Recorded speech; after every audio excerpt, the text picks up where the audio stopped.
ایک ہوتا ہے محتاج، ایک ہوتا ہے فقیر، اس میں فرق ہے۔ ایک آدمی کو اچھے کپڑے پہننے کے پیسے نہیں ملتے تو وہ فقیر نہیں، وہ محتاج ہے، اس کے پاس تو ہے ہی نہیں تو وہ کہاں سے پہنے۔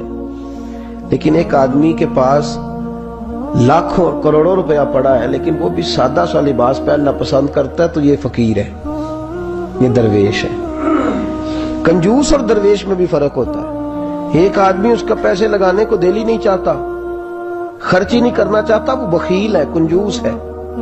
لیکن ایک شخص وہ ہے جس کے پاس سرمایہ ہے، مال ہے، لیکن وہ اپنی ذات کو بڑھانا پسند نہیں کرتا، وہ درویش ہے، وہ فقیر ہے۔ حضرت سیدنا عبد الرحمن ابن عوف رضی اللہ تعالیٰ عنہ کے پاس اتنے پیسے تھے کہ نبی پاک صلی اللہ علیہ وسلم نے فرمایا تو پکا جنتی ہے پر سب سے آخر میں جنت میں جائے گا۔ حضور میری غلطی، فرمایا جتنے پیسے ہیں اتنا حساب بھی تو دینا ہے۔ جس کے پاس صرف ہینڈ کیری بیگ ہوتا ہے نا وہ فٹافٹ باہر آ جاتا ہے، اور جس کے جتنے زیادہ بیگ ہوتے ہیں اس کو اتنی دیر چین پہ کھڑے رہ کے انتظار کرنا پڑتا ہے۔ تو فرمایا کسٹم بھی تو نے ادا کرنا ہے نا بھائی، نکل کے آنا ہے اس جنگل سے، تو کیسے جائے گا؟ جتنا مال ہے اتنا حساب دینا ہے۔ تو حضرت عبد الرحمن ابن وہ بڑے مالدار تھے، 80 ہزار درہم تو آپ کے انتقال کے بعد آپ کی ازواج کے حصے میں آئے تھے، اتنے تگڑے مالدار تھے۔ اور دینے کا انداز یہ تھا کہ اپنی بیوی اور بچوں کو کھلی چھٹی تھی، کہتے تھے جو جس کا دل کا ایک کھاؤ، ایک دن میں 5 الگ الگ کھانے بھی تم پکانا چاہو تو تمہیں اجازت ہے۔ کنجوس نہیں تھے، بخیل نہیں تھے، لیکن خود جب کھانا کھاتے تھے تو دال کو پیس کر شوربہ بنا کر اس میں روٹیاں بھگو کے کھاتے تھے۔ لوگ پوچھتے کہ جناب ہمارے لیے سارا کچھ ہے، بخیل بھی آپ کوئی نہیں، مالدار بھی، یہ کیا کر رہے ہیں؟ تو فرماتے تھے سرید کھا رہا ہوں، یہ کھانا میرے محمد کی سنت ہے صلی اللہ علیہ وسلم۔ فرمایا یہ کریم کا طریقہ ہے، میں وہ طریقہ، میں فرض محبت ادا کر رہا ہوں، کسی کی ادا کو ادا کر رہا ہوں، یہ میرا انداز ہے، میری ذات کے بارے میں میرا یہی انداز ہے۔ سرکہ کھا رہے تھے تو بیٹے نے کہا ابا جی آپ کیوں کھا رہے ہیں، کتنے دن ہو گئے آپ نے بنا ہوا گوشت نہیں کھایا، تو کھائیں۔ فرمانے لگے بیٹے کل لقمہ اٹھایا تھا گوشت کھانے کو تو مجھے اپنے نبی کا فقر یاد آ گیا، مجھے رسول رحمت صلی اللہ علیہ وسلم نے وہ جو مہینہ کھانا نہیں کھایا وہ یاد آیا ہے۔ تو حضور کی وہ چیزیں مجھے ان اعلیٰ غذاؤں میں مبتلا ہونے نہیں دیتی، تمہیں اجازت ہے۔ تم بھئی بادشاہی میں فقیری، آج لوگوں کے پاس اتنا کچھ ہوتا نہیں جتنا کچھ وہ اپنے آپ کو دکھانا چاہتے، دکھانے کا معاملہ ہو گیا، بلکہ قرض اٹھا کے لوگ اپنے آپ کو بڑا کر کے پیش کرتے، حالانکہ ایسا ہوتا نہیں۔ اسلام فقیری، بادشاہی میں فقیری، میرے رسول پاک صلی اللہ تعالی علیہ وسلم کی ایک حدیث ہے، اگر آپ اس کو سمجھ جائیں تو بہت ساری چیزیں جو ہیں ویسے کھل جائیں گی۔ ایک صحابی نے کہا حضور میرے جسم کو سکون نہیں، وجود کو سکون نہیں، ظاہری وجود کی بات کی، تو حضور نے فرمایا ازہد فی الدنیا فریح القلب والجسد، فرمایا دنیا سے دل دور کر لے، ازہد فی الدنیا، دنیا میں زہد کٹھا کر لے، دنیا داری سے ذرا اپنے دل کو دور کر، اللہ تیرے وجود کو بھی سکون عطا کرے گا اور تیرے دل کو بھی سکون عطا فرمائے گا۔ دنیا داری، ازہد فی الدنیا، ذرا ہٹ نہ دنیا سے، ہٹ ذرا، اللہ تیرے دل کو بھی سکون دے دے گا اور تیرے جسم کو بھی۔ اللہ سکون، راحت، فرحت، فریحن فی القلب کے لفظ حدیث میں آئے، فرحت دے، فرحت کا معنی خوشی، تسلی، تازگی اللہ عطا فرمائے گا جب تو اپنے آپ کو تھوڑا دنیا سے بچائے گا۔ عزیزو بڑا شوق ہے، ہم دیکھتے ہیں پروٹوکول کا بڑا رنگ ہے، بڑا پروٹوکول ہے لوگوں کا، 2 گاڑیاں آگے 2 پیچھے، بندہ ایک بیٹھا ہے، وہ سمجھتا ہے کہ جو یہ زندگی ہے یہ تو شاید کسی کو اور میسر ہی نہیں۔ اور میں اکثر دیکھتا ہوں، میں کہتا ہوں یار کیسا عجیب شخص ہے، جن پولیس والوں کو اس نے پروٹوکول پہ لگایا ہے نا، حکومت ختم ہوگی تو یہی پکڑ کے اسے جیل میں ڈالیں گے، لیکن یہ خوش ہے۔ حضرت ابو علی قلندر رحمت اللہ تعالیٰ علیہ کا ایک درویش تھا، تو وہ سڑک سے گزر رہا تھا، علاؤ الدین خلجی کا زمانہ تھا۔ علاؤ الدین خلجی بہت بڑے حکمران ہوئے متحدہ ہندوستان کے، پاکستان، ہندوستان، افغانستان، سب پہ ان کی مشترکہ حکومت، تو ان کا ایک گورنر روڈ سے گزرنا تھا، اس نے تو سپاہی جو تھے وہ رستے صاف کرا رہے تھے، تو ایک بزرگ تھے حضرت ابو علی قلندر کے مرید تھے، خلیفہ تھے، تو وہ بھی روڈ پہ گزر رہے، تو تنے تنہا ہاتھ میں چھڑی پکڑی ہے، تنے تنہا گزر رہے ہیں۔ تو وہ کہنے لگے بابا جی سائیڈ پہ ہو جائیں، گورنر صاحب نے گزرنا ہے۔ تو فرمانے لگے اتنی سڑک پڑی ہے، گزر جائے گا کہ مجھے سائیڈ پہ کر کے گزر جائے؟ انہوں نے کہا نہیں آپ کی مہربانی ہٹ جائیں۔ کہا بھائی میں کیوں ہٹوں؟ وجہ اس کی اتنا رستہ ہے، گزر جائے، میں بوڑھا آدمی ہوں، تم مجھے سائیڈ پہ کرو گے، پھر رستہ ڈھونڈتا پھروں گا۔ کہا بابا تیری مہربانی ہٹ جا، نگاہ فقر میں شان سکندری کیا ہے، اور خراج کی جو گدا ہو وہ کیسری کیا ہے۔ اس نے کہا میں اس کو کیا سمجھتا ہوں، بادشاہ ہوگا تو گھر ہوگا، میں اسے کیا سمجھتا ہوں، اور میں ناراض نہ ہوئیے گا، امیروں کو خراب غریبوں نے کیا ہے، بڑوں کو خراب چھوٹوں نے کیا ہے۔ اگر ہم گاڑیوں کے آگے پیچھے بھاگنا چھوڑ دیں تو لیڈر سیانے ہو جائیں۔ یہ ہمارے نعرے تباہی کرتے ہیں، ہم نہیں سمجھتے کہ ہم کتنا نقصان کرتے ہیں۔ نگاہ فقر میں شان سکندری کیا، خراج کی جو گدا ہو وہ کیسری۔ اقبال کہتے ہیں کہ وہ تو بڑے فقیر ہیں جن کو تم بادشاہ سمجھتے ہو، تمہارا ٹیکس نہ ملے تو ان کی حکومت نہیں چلتی، تو خراج کی جو گدا ہو وہ کیسری کیا۔ خیر حضرت ابو علی قلندر رحمت اللہ علیہ کے وہ درویش جو تھے نا، وہ روڈ پہ کہا بابا جی ہٹ جائیں، کہنے لگے نہیں ہٹتا۔ انہوں نے بازو پکڑ کے نا بابا جی کو ذرا زور لگانا چاہا تو بابا جی نا آلتی پالتی مار کے چوکڑی مار کے تو زمین پہ بیٹھ گئے، کہنے جو اٹھایا جاتا ہوں تو اٹھا لو۔ اب وہ تو درویش کبھی ضد کرتے نہیں، اور اگر کریں تو مسلم شریف میں میرے نبی پاک نے فرمایا رب اشغاز اکبر لو اقسم علی اللہ لابرہ، فرمایا رب کریم کا بندہ تو اللہ کو قسم دے دے تو اللہ اس کی قسم کو پورا فرما دیتا ہے، اللہ اس کی قسم کو پورا فرماتا ہے۔ تو میں جاؤ اٹھتا ہوں تو اٹھا لو۔ بحث ہونے لگی، لوگ کٹھے ہو گئے، رش ہو گیا، تو اتنی دیر میں گورنر صاحب کی سواری بھی پہنچ گئی۔ تو گورنر صاحب کہنے لگے بابا اٹھتا کیوں نہیں؟ فرمانے لگے کیوں اٹھوں، اتنا رستہ ہے گزر جا۔ میں بابا اٹھ کیوں شور ڈالا ہوا؟ کہنے لگے تو میرے نوکر کا نوکر ہو کے مجھے اٹھنے کا کہتا ہے، میرے نوکر کا۔ غصہ آیا تو اس نے بابا جی کو تھپڑ مار دیا۔ بابا جی اور ہنسے، کہنے لگے تجھے کہا تھا نا نوکر کا نوکر ہے، تو واقعی نوکر ہے۔ اس نے کہا میں تھپڑ مارتا ہوں، بابا ہنستا ہے۔ یہ زیادہ انسلٹ ہوتی ہے، آپ کر کے دیکھیں، آپ غصے کے جواب میں غصہ کریں تو سامنے والے کو کوئی سزا نہیں۔ آپ کبھی گالی کے جواب میں مسکرا دینا، یاد اب میں تیرے ساتھ بات کروں، تیرے ساتھ بحث کروں تو یہ زیادہ بڑی سزا، یاد رکھیے۔ ہم تو دشمن کو بھی پاکیزہ سزا دیتے، ہاتھ اٹھاتے نہیں، اسے اس کی نظروں سے گرا دیتے۔ جب تھپڑ مارا تو بابا جی ہنس پڑے، کہنے لگے تجھے کہا تھا نا تو غلام ہے، تو بھائی واقعی غلام ہے۔ اب جب ہنسے تو اب اس کو ڈھارس ہوئی، توجہ ہوئی، کہنے لگا بابا ماجرا کیا ہے، میں کیسے غلام کا غلام ہوں؟ تو بابا کہنے لگا دیکھنا، تجھے مسجد آنے کا کہے تو تیرے لیے مصیبت ہے، اتنے لوگوں کو تو ٹائم دے لیتا ہے لیکن اللہ کو تو نہیں دے پاتا، تو نفس کا غلام ہے اور نفس میرا غلام ہے، لہذا تو میرے غلام کا غلام ہے، تو میرے نوکر کا۔ کہنے لگے یہ ساری نفس پرستی ہے، یہ جو تو نے دنیا داری اکٹھی کی ہوئی ہے نا، یہ جو تیرے نعرے لگ رہے ہیں اور تو سمجھتا ہے کہ یہ میرے، یہ تو تنخواہ دیتا ہے، تیرے نعرے لگاتے ہیں، ذرا تنخواہ چھوڑ کے بات کر، پھر دیکھ تیرے کتنے نعرے لگتے ہیں۔ تو یہ ڈرتے ہیں تجھ سے لوگ، تیرے آگے پیچھے بھاگتے ہیں، ذرا اقتدار سے سائیڈ ہو تو یہ پتہ لگے تیری قیمت کیا ہے۔ تو سمجھتا ہے کہ میری جیب میں پیسے ہیں، لوگ مجھے سلوٹ کرتے ہیں، تو نہیں ہے، تجھے سلام کوئی بھی نہیں کر رہا، تیری جیب کو سلام ہو رہا ہے، تیرے عہدے اقتدار کو اور تیری وحشت اور دہشت کو سلام ہے۔ اس نے کہا حضرت جی مجھے سلام کب ہوگا؟ تو فرمانے لگے جب تو بادشاہی میں فقیری کرے گا، جب تو بادشاہی میں بھی فقیری ہوتی ہے میرے عزیزوں، بادشاہی میں بھی فقیری ہوتی ہے۔ آپ کے اس ہندوستان کے ایک بادشاہ کا نام اورنگزیب عالمگیر بھی ہے۔ اورنگزیب عالمگیر کے انتقال کا وقت آیا نا، تو اورنگزیب عالمگیر بیمار ہوئے، آخری وقت منبر پہ چڑھے اور لوگوں کو کہنے لگے لوگوں تو مجھ سے اکثر پوچھتے تھے نا کہ بادشاہ تیری 2 انگلیوں پہ سیاہی کو لگی رہتی ہے اور تیرے ہاتھوں میں سوراخ کیوں رہتے ہیں؟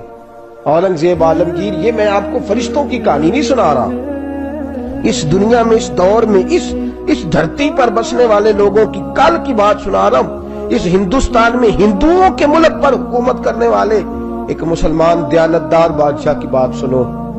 کہتے ہیں ہاتھوں میں سراغ کا پوچھتے تھے نا تم لوگ, اور تم مجھے پوچھا کرتے تھے تیرے ہاتھوں پہ سیاہی کیوں لگی ہوئی ہے.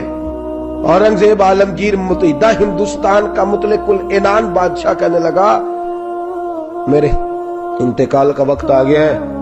اب میں تمہیں بتاتا ہوں, میں نے ساری زندگی حکومت کے خزانے سے 1 روپیہ تنخواہ نہیں لی. میں کتابت کرتا تھا, کتابیں لکھ کے جو مجھے مزدوری ملتی تھی, اور میں ٹوپیاں سیا کرتا تھا, میرے ہاتھوں میں سوراخ ہو جاتے تھے. میں نے اس کا رزق حلال کھایا ہے.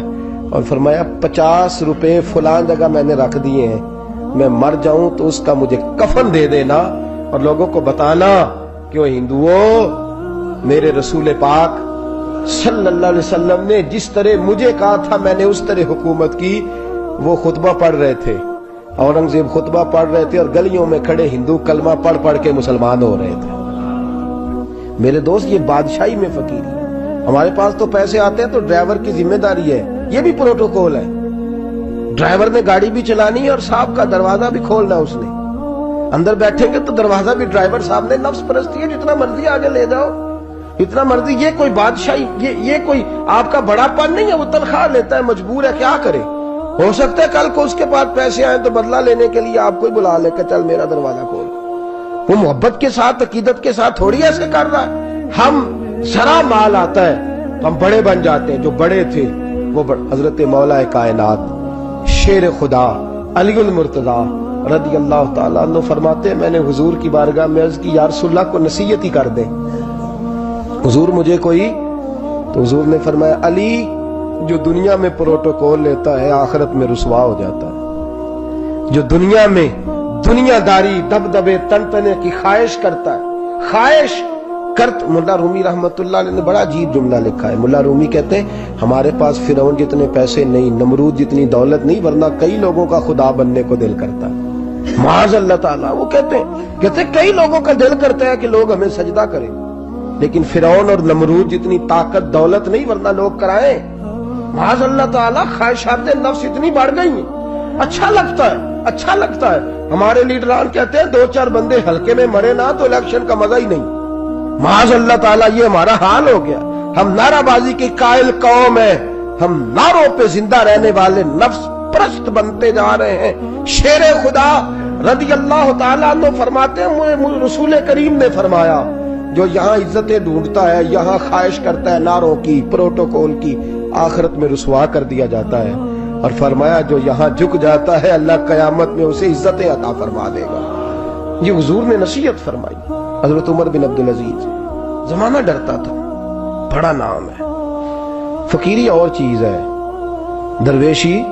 اقبال کہتے ہیں دیار عشق میں اپنا مقام پیدا کر, نیا زمانہ نئے صبح و شام پیدا کر. خدا اگر دل فطرت شناس کرے عطا تجھ کو, سکوت لالا و گل سے کلام پیدا کر. میرا طریق امیری نہیں فقیری ہے, خود ہی نہ بیچ غریبی میں نام پیدا کر. حضرت عمر بن عبدالعزیز رات کو بیٹھ کے نہ لکھ رہے تھے, تو ایک نوجوان آپ کی خدمت کے لیے رہتا تھا ہر وقت. حضرت جی لکھ رہے تھے, چراغ جل رہا تھا تو کوئی تحریر کر رہے تھے. ایک مہمان بھی آیا ہوا تھا, تو وہ نوجوان نہ بیٹھے بیٹھے نہ لیٹا تو سو گیا. توجہ ہے آپ کی میری بات پہ؟ بیٹھا بیٹھا نہ وہ بیچارہ سو گیا, تو حضرت نے تکیہ پیش کر دیا. وہ نوجوان نے تکیہ پکڑا تو اس نے لپاٹ کے وہ گہری نیند چلا گیا. ایک جھونکا ہوا کا آیا تو چراغ گل ہو گیا. مہمان بیٹھا تھا, کہنے لگا حضرت جی میں چراغ جلا دوں؟ فرمانے لگے نہیں, مہمان سے خدمت نہیں لینی چاہیے, میں جلاتا ہوں. کہا پھر اس کو اٹھا لے. کہنے لگے جوانوں کو نیند زیادہ آتی ہے, سویا رہنے دو. کہ حضور سونے تو نہیں آیا, خدمت کے لیے آیا. فرمانے لگے یار سویا رہنے دو, کیا عرض ہے. حضرت عمر بن عبدالعزیز اٹھے, چراغ جلایا, واپس آ کے بیٹھے تو وہ دیکھے نا, یہ بادشاہوں کے لیے تو نہیں نا ایسا ہوتا, بادشاہ تو نہیں نا کر سکتے.